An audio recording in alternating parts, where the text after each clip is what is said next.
Subscribe பண்ணுங்க. அப்புறம் like பண்ணுங்க, கமெண்ட் பண்ணுங்க. மா ஏதானே என்ன பண்ணிட்டு இருக்கேன் எனக்கு சொல்லாம கொள்ளாம நான் வாட்டு தூங்கிட்டு இருந்தா ஏஞ்சி வந்து பார்த்தா இது என்னென்னமோ இது என்ன வேலை அதெல்லாம் முறுக்கு தானே சொல்லிட்டு இருக்கிறேன். என்ன பண்ணிட்டு இருக்கிற? கண்ணு பார்த்தா தெரியலையா? முறுக்கு தெரியலையா அவனுக்கு? நீ இருக்கிற அந்த ஹெல்த் கண்டிஷனுக்கு இது இப்போ உட்காந்து இதெல்லாம் தேவையா? சரி இவரே இவ்வளோதான் செஞ்சிருக்க. இன்னும் மாவு இருக்குது. நீங்கள் உட்காந்து பேசிட்டு இருந்தேன்னா எனக்கு வேலை கெட்டு போகும். நீ போ, நீ எல்லாம் அப்புறம் பேசிக்கிற போ. நகர் மாதிரி இடத்த காலிக்கணும். நீ வா, நான் அப்புறம் பேசிக்கிறேன் வா. பேசல போ. The next day. வரிசையா களை போட்டு வச்சுக்கிட்டு இன்னைக்கு பேசலாம், நேற்றே பேசலாம். நீ உங்களுக்கு சுட்டது முடிச்சதுக்கு அப்புறம் பேசலாம். நீ எங்க பேசுன? நான் அப்புறம் என்ன முறுக்கு சுட்டேன், அதெல்லாம் எடுத்து வச்சுட்டு டயர்டா இருக்குதுன்னு கேள்வி. அந்த டயர்டுங்கிற ஈர வெங்காயத்துக்கு தான் நான் செய்ய வேண்டாம்னு சொன்னேன். சரி அதை கூட ஒரு ராத்திரி சாப்பிட்டியா? டயர்டா சாப்பிட சாமி. சரி நான் தான் சாப்பிடல, நீயே சாப்பிடல. நீ திங்கல, நீயே சாப்பிடல, நான் ஏன் சாப்பிடுவோம்னு இப்ப நானும் விட்டுட்டேன். நீ இதான் கேட்கறது என்னன்னா, இப்ப ஏன் இதுக்கு வந்து இவ்வளவு இதுல இவ்வளவு டயர்டுல இது செய்யும்? இல்லை சாமி, இந்த 4 நாளைக்கு முன்னாடி சாப்பிட்றதுக்கு ஏதாவது இருக்குதாம்மான்னு கேட்டுக்கிட்டேன். அப்போ வந்து ஒன்றும் வாங்கியும் வைக்கலையா, வாங்கினதுல தீண்டு போச்சு. இல்லை பையன் கேட்டானே என்னடா ஒன்றுமே இல்லையேன்னு மனசுக்குள்ள ஒரு இதாக இருந்தது. சரி அதுக்காகத்தான் சரி செஞ்சிடலாம் அப்படின்னு. அப்போ ஏதோ அந்த குளிர் மழை பெய்ஞ்சிட்டு இருந்தது, சரி ஏதோ சாப்பிடணும்னு தோணுச்சு. சரி அதுக்கு வேணும்னா வெளியே போகும்போது ஒரு பாக்கெட்டு முறுக்கோ இல்லை ஏதோ ஒன்று வாங்கிட்டா வேலை முடியாதா? ஒரு பாக்கெட் முறுக்கு எவ்வளோடா? 20 ரூபா. ஒரு 5-6 தான் இருக்குது. அது நீ எத்தனை 20 ரூபாய்க்கு வாங்கினா ஒரு நாளைக்கு பத்தாது. இது செஞ்சு வச்சுட்டா கொஞ்ச நாள் வரைக்கும் வரும்ல, அதுதான் செஞ்சு வச்சேன். இதுக்கு மட்டும் செலவாகாதா? செலவு என்ன ஆக செலவு? நீங்கள் ஒரு பாக்கெட் முறுக்கு வாங்க 4 நாளைக்கு வாங்கினா எத்தனையாச்சு? 5 நாளைக்கு வாங்கினா 100 ரூபாயாச்சு. இது மொத்தமே இது நான் ரேஷன் அரிசியில் தானே செஞ்சேன். இப்போ அரிசி விளையுது, அரிசி இல்லை. சரி அப்போ எண்ணெய் தானே, எண்ணெயும் பொட்டுக்கல்லையும் தான். அது என்ன ஒரு 150 ரூபா தான் ஆச்சு. 150 ரூபாய்க்கு இது ஒன்று 4 நாளைக்கு வருமில்ல. நம்ம நிறைய நீ சாப்பிடலாம், நானும் சாப்பிடலாம். இந்த இவனுக்கு வேணால் டாமிக்கு வேணால் அவனும் சாப்பிடுவான். ஒரு 5-6 நாளைக்கு வச்சு ஜாலியாக சாப்பிடலாம். அதுவும் இல்லாமல் நம்ம தீபாவளிக்கும் முறுக்கு செஞ்சோம். அந்த இது சந்தைக்கு போகிற அவங்களுக்குள்ள கொடுக்கலான்னு நினச்சா அது 2-3 மறந்துட்டோம். இல்லை இந்த கிராமத்துலேயும் வந்து சில நல்லவங்க இருக்காங்க. சந்தைக்கு போனோம்னாலே அவங்க ஒரு இருக்காங்க, ஒரு 5-6 பேருக்கு மேல இருக்காங்க. அவங்களாம் எப்பவும் வருவாங்க, அவங்கள்ட்ட உட்காந்து பயங்கர ஃபன் பண்ணி பயங்கர காமெடி இருக்கும். அவங்களும் அவங்க வயசுக்கு நான் கிண்டல் பண்ணிட்டு இருப்பேன், அவங்க திருப்பி கிண்டல் பண்ணுவாங்க. செம்ம ஃபன் இருக்கும். என்ன அதெல்லாம் வீடியோ எடுக்க முடியாது. ஏன்னா நாங்கள் பேசிட்டு இருக்கிறோம், அப்படியே ஜாலியாக பேசிட்டு இருக்கிறோம், அதெல்லாம் வீடியோ எடுக்க முடியாது. இதே ஒரு ஆள் வேலைக்கு ஆள் இருந்தான்னா அவன் டக்குன்னு எடுத்தான்னா அதெல்லாம் அவ்வளோ நல்லா இருக்கும். சரி அவங்களுக்காக செஞ்சு அதெல்லாம் இருக்கு. நீ என்னன்னு சொல்லி நேற்று மளிகை கடைக்கு கூட்டிட்டு போனேன். கூட்டிட்டு போனேன். உனக்கு நான் முறுக்கு சொல்றேன்னு சொன்னா நீ வரமாட்டேன். அதுக்காகத்தான் இப்படி சொல்லிட்டு போனேன், சுத்தி வளைச்சு. அப்புறம் நீ மாவரைக்கும் நீ வந்தியடா, நான் தூக்கிட்டு போனேன்.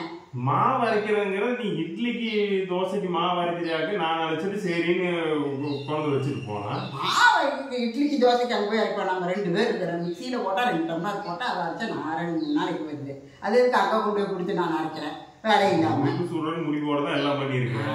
நான் கேட்குறேன், இப்போ என்ன ஏதாவது ஃபெஸ்டிவல் வருதா? ஒன்றுமே இல்லை. இப்போ நான் ஏதோ 2-3 நாளைக்கு முன்னாடி கேட்டேங்கிறதுக்காக உட்காந்து மாங்கு இது எத்தனை நேரம் ஆகும் தெரியுமாங்க? ஒரு 3 மணி நேரம் மேலேயே ஆகிடும். இது டயர்டு ஆகு உடம்பு முடியாம போகுதுன்னா வேணான்னு அவ்வளவு தூரம் பேசினா. நான் நேற்று உண்மையா வெளியே போயிட்டு வந்து ரொம்ப டயர்ட் ஆயிடுச்சுங்க. நான் உள்ள போய் தூங்கிட்டேன். போயிட்டு வந்தோடனே பாத்தீங்கன்னா நல்லா தூங்கிட்டேன். எந்திரிச்சு வந்து பார்த்தா முறுக்கு சுட்டு வச்சிருக்கிறாங்க. சரி எனக்கு ரொம்ப நாளா ஒரு மனசுக்குள்ள ஒரு பிரச்சனை கடிச்சிட்டே இருந்தது. இல்ல அது நேற்று வந்து எனக்கு அது ரிலீஃப் ஆகி மனசு ரொம்ப சந்தோஷமா இருந்தது. உண்மையாலுமே ரொம்ப மாசமா, ரொம்ப நாள்ல இல்ல, ரொம்ப மாசமாவே பயம் இருந்தது, ஒரு தயக்கம் இருந்தது. என்ன நடக்கும், என்ன ஆக போகுதுன்னு அந்த இதுலயே லைஃப் போயிட்டு இருந்தது. ஸோ நேற்று போயிட்டு வந்தோன்னே கொஞ்சம் அதுக்குண்டான தீர்வு கிடைச்சது. உண்மையான மனசு சந்தோஷமா இருந்தது. சரி அந்த சந்தோஷத்தை தான் நான் இது செஞ்சேன். சரி அப்போ எனக்கு மனசு ரிலீஃப் ஆகி சந்தோஷம். உனக்கு ஏதாவது செஞ்ச மாதிரி என்ன திட்டுறா நினச்சிட்டு இருக்கிறீங்க? அவனால திட்டுறதுலே ஒன்று இல்லைங்க. என் மேலே இருக்கிற அக்கறைனால தான் பேசுகிறாங்க. அவன் திட்டாமல் என்ன யார் பேசுவான்? அப்போ ஏன்னா அவன் திட்டுக்கு என்ன காரணம் தெரியல. நான் ஏதாவது வேலை செஞ்சு ரொம்ப முடியாமல் போயிடுச்சுன்னா என்ன பண்ணுறது, அம்மா அப்பாவை கஷ்டப்படுவாங்களே அந்த அக்கறையினால திட்டுறேன். நானே அவனை திட்டுவேன். எனக்கு அவன் மேலே ரொம்ப அது சொல்லுவாங்க. அவனுக்கு திட்டம் பண்ணி யாருங்க திட்டுவாங்க. இப்போ என்ன அவன் தானே பார்த்துக்கிறான். பல பேர் புரியாது நம்ம என்ன சொல்றோம் என்ன பண்றோம். யார் சொல்ற இனி எனக்கெல்லாம் வந்து இந்த பேட் கமெண்ட்டுக்கெல்லாம் ரிப்ளை கொடுக்குறவங்களுக்குலாம் மென்டாலிட்டி இல்லைங்க. ஏன்னா தெளிவா இருக்கு, தெளிவா புரிஞ்சு தெளிவா பேசுறவங்க ஒரு கேள்வி கேட்டாங்கன்னா பதில் சொல்லலாம். அறகுற மென்டலு பைத்தியங்களுக்கெல்லாம் நான் பதில் சொல்ல முடியாது. ஏன்னா இதுதான் நான் கடைசியா சொல்ற கமெண்ட். இதுக்கு மேல நான் இந்த கமெண்ட் பத்தி பேச. ஏன்னா அம்மா நேற்று பார்த்தேன்னு கேட்டாங்க 10 வீடியோ வந்து கடைசி 10 வீடியோ வந்து நெகட்டிவிட்டி மட்டுமே போட்டிருக்கிறோம். அது இங்கிலீஷ்லயே நெகட்டிவிட்டி மட்டுமே போட்டிருக்கிறோம். இந்த சேனல்ல வந்து நெகட்டிவிட்டி மட்டுமே போட்டிருந்தேன். இங்கிலீஷ் அவ்வளோ தெளிவாக இங்கிலீஷ் போட தெரிஞ்ச உனக்கு இங்கிலீஷ்ல நெகட்டிவிட்டிக்கு மீனிங் தெரியுமான்னு முதல்ல பார்க்கணும். ஒரு நெகட்டிவிட்டிக்கு மீனிங் என்ன, ஒரு வீடியோவில் நம்ம போடுற வீடியோவில் என்ன சொல்கிறோம்.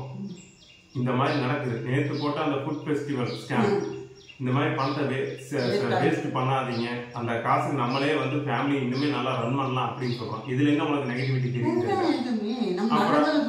யானை அந்த மிதிச்சு பாகனம் மிதிச்சு போனது கோபம். இந்த கோபம் தான், ஒரு செகண்ட் கோபம் தான் எல்லாத்துக்கும் காரணம். அந்த கோபம் படாதீங்கன்னு. இதுல உனக்கு நெகட்டிவிட்டி தெரியுதுன்னா உன் மனசு முழுக்க நெகட்டிவிட்டி இருக்குன்னு அர்த்தம். இது முழுக்க பாசிட்டிவிட்டியான வீடியோஸ். நான் போடுற எல்லாத்துலயும் ஒரு மெசேஜ் இருக்கும். இப்ப நான் இந்த வீடியோ சொல்றேன்னா ஒரு வீட்டுல அம்மா வந்து கஷ்டப்படக்கூடாதுன்னு நான் சொல்றேன். இது ஒரு அம்மா பையனுக்கு இருக்கிற வேண்டிய ஒரு பாண்டிங். ஸோ இதுலேயும் உனக்கு நெகட்டிவிட்டி தெரியுது. நான் உன்ன மாதிரி ஒரு சைக்கோ, நான் அம்மாட்ட அடிக்கடி சொல்லுவேம்மா, இந்த ஜென்ரேஷன் இந்த காலத்துல வந்து சைக்கோக்கள் பைத்தியங்கள் மென்டல்கள் அதிகமா சுத்துதுங்கிறேன். அதுக்கு எக்ஸாம்பிள் நீ தான். அந்த வித்யா அப்படிங்கிற ஒரு பொண்ணு தான். அது எனக்கு அந்த கமெண்ட் கூட தெரியல. ஒருத்தங்க எனக்கு வாட்ஸ்அப் பண்ணி ஸ்கிரீன்ஷாட் எடுத்து போட்டுருக்காங்க. பாருங்க நீங்க எல்லா வீடியோ நான் பாக்குறதுலயே நல்ல சேனல் தான், அவ்வளவு பாசிட்டிவிட்டி அதுல நீங்க கொடுத்துட்டு இருக்கீங்க. இதுல வந்து நெகட்டிவிட்டின்னு சொல்றாங்க, அதுக்கு ஒரு 3 பேர் லைக் பண்றாங்க பாருங்க. எனக்கு அதுதான் புரியல. நான் நெகட்டிவிட்டி இல்ல சாமி, நீ தான் நெகட்டிவிட்டியோட குணம். நீ தான் ஒரு நெகட்டிவிட்டியோட ஃபேக்டரியே நீ தான். நீ இந்த மாதிரி நெகட்டிவிட்டி போய் எல்லாத்துக்கும் நீ பரப்பிட்டு இருந்தீங்க, உன் குடும்பமும் சரி, உனக்கு உன் ஜென்ரேஷன்ல வர பசங்க பிள்ளைகளும் சரி, நீ அவங்களுக்கு என்ன சொல்லி தர போறேன்னு தெரியல. இதுதான் கடைசி. இனிமேல் நீ யார் என்ன பேசினாலும் சரி, இந்த சோஃபா கவர் போடணும்னு வளர்றது, சோஃபா கலரே அதுதான். நான் சோஃபாக்கு எது கவர் போடணும்? என் சோஃபா எனக்கு பிடிச்சிருக்கு. நான் என்ன பேசுறேன்னு கவனிக்கணும். உனக்கு அறிவுன்னு இருந்ததுன்னா நம்ம ஒருத்தர் என்ன பேசுறான்னு கவனிக்கணும். பின்னாடி ஃப்ரிட்ஜில் என்ன இருக்குது, ஃப்ரிட்ஜில் பட்டை போட்டுருக்குதா, இது ஏன் பட்டை போட்டுருக்கு, இதை நீ கவனிச்சுட்டு இருந்தீங்கன்னா இங்க என்ன பேசுறாங்க, இந்த விஷயம் நம்மளுக்கு ஏதாவது யூஸ்ஃபுல்லா இருக்குதா அப்படிங்கறது உனக்கு புரியாது. அப்புறம் என்ன நீ ஷேர் பண்றவங்க என்ன வீடியோ போடுறேன்னா இதெல்லாம் புரியாதவங்களுக்கு நான் எதுவுமே பேச போறது இல்லை. இனிமேல் நான் எனக்கு புரிஞ்சு பாக்குறவங்க இருக்காங்க, நான் சொல்றதுல என்ன விஷயம் இருக்கு அப்படின்னு புரிஞ்சு பாக்குறவங்க இருக்காங்க. உனக்கு ஏத்த சேனல் பாசிட்டிவிட்டி நீ சொல்ற பத்தியா உட்காந்துட்டு அசிங்கமா பேசி போடுற பாசிட்டிவிட்டி சேனல்ஸ் நிறைய இருக்கு. நீ அதை போய் பாரு. நான் வாழ்க்கைக்கு ரொம்ப உபயோகமா இருக்கும். பையன் குழந்தை, உன் புருஷன், உன் மாமனார் மாமியாருக்கு எல்லாருக்குமே உபயோகம், ரொம்ப யூஸ்ஃபுல்லா இருக்கும். போய் அதை போய் பாரு. நாங்க பேசுறதெல்லாம் யூஸ்லெஸ் தான். இது யாருக்கு யூஸ் ஆகும்னு தெரியுதோ அவங்க பார்த்துக்கிட்டோம்.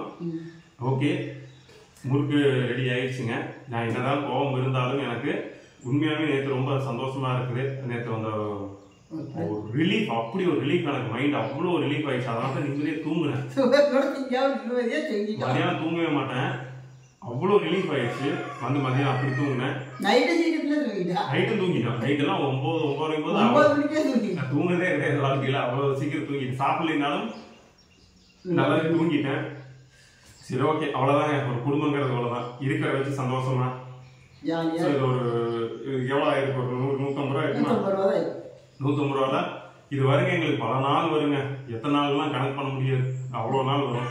இதுல இன்னொரு சந்தோஷம், கொண்டு போய் நம்ம மத்தவங்களுக்கு கொடுப்போம்.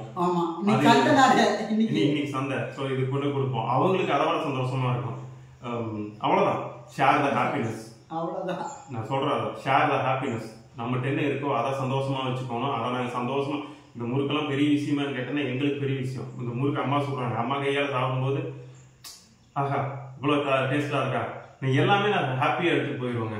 அவ்வளோதான் லைஃப். சரி ஓகே, வீடியோ பிடிச்சுன்னா மறக்காம லைக் பண்ணுங்க, கமெண்ட் பண்ணுங்க, ஷேர் பண்ணணும். இப்படி என்ன இருக்குது அப்படின்னு நினைக்கிறத தாண்டி இதில் விஷயம் உங்களுக்கு புரிஞ்சிருந்துச்சுன்னா ஷேர் பண்ணுங்க, சப்ஸ்கிரைப் பண்ணுங்க, நோட்டிஃபிகேஷன் ஆன் பண்ணிங்க. நம்ம அடுத்த வீடியோவில் பார்க்கலாம். பாய்.